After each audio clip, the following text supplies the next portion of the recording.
Аркы дүйнөгө алып кеткенден туура алып кете албайт аркы дүйнөгө. Аркы дүйнөгө ошо сиздин конституцияңыз алып кетиши мүмкүн. Эми аны Кудай ошону сактасын. Кудай ошону сактасын. Өмүрбек Чиркешевич, өзүңүздүн ичиңиздеги ооруну баары ушундай ооруса керек деп ойлобоңуз. Ошол социалисттик аталган сиздин партияңыз. Темирдей ошондой тартип барлыгы үчүн кыргыз мамлекети агрардык, индустриалдык мамлекет болду. Сиз социалисттик деген чапанды жамынып алып, аклократиянын оюнун ойноп атасыз.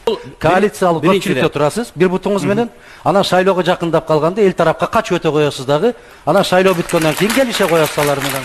Мына келели, ошол Акаевдин 7 жолку конституциясын өзгөртүүдө сиз мүчө болгонсуз.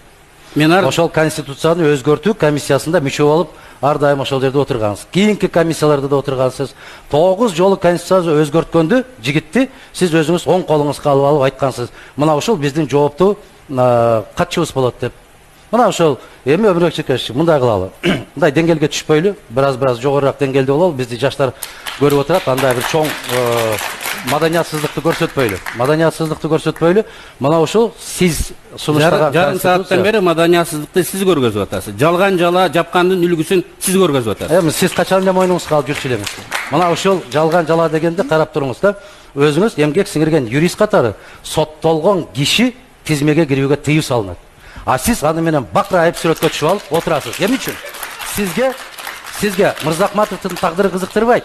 Сизге Мырзахматовдун аркасындагы электорат кызыктырат. Сиз соодалашып, аны дагы таразага, аны да курмандыкка чалып жиберип атасыз. Ал байкуш шордогон бойдон калат. Кыргызстанга келбеши да мүмкүн, бирок ошонун аркасы менен сиз акырын жогорку кеңешке кирип келсеңиз. Азыр чыксаңыз мен видео документтерди сизге берем. Бериңиз. Сиз көптөгөн видеолорду жыйнап жүрөсүз, бирок өзүңүздөгү жөнүндөгү видеолорду эч ким билбейт. Ошондуктан биз мындай деп айтышыбыз керек. Өзүңүз жөнүндөгү пикирди Өмүрбек Чиркешевич бираз угуп да жүрсөңүз болот. Эми тооба келтире турган мезгилге келдиңиз. Бирок мен өмүрүмдө эч качан картайсам да намаз окубайм деген киши ажы менен отуруп батасын алып атасыз.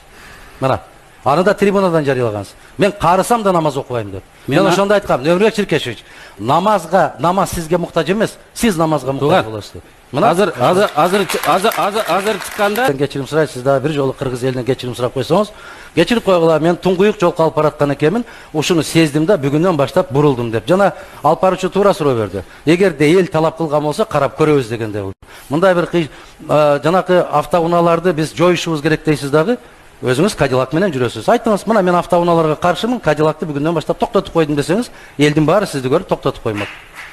Анан бул популисттик. Сиз бул заманда мыйзамдын алдында кечирим сурап көргөн эмессиз. Бирок аркы дүйнөдө жала жаап, өжөрлүк менен, баякындай бир кычаштык менен жүргөн өмүрүңүз үчүн аркы дүйнөдө жооп бересиз. Баары бир жооп бересиз. Да, баары бир жооп бересиз.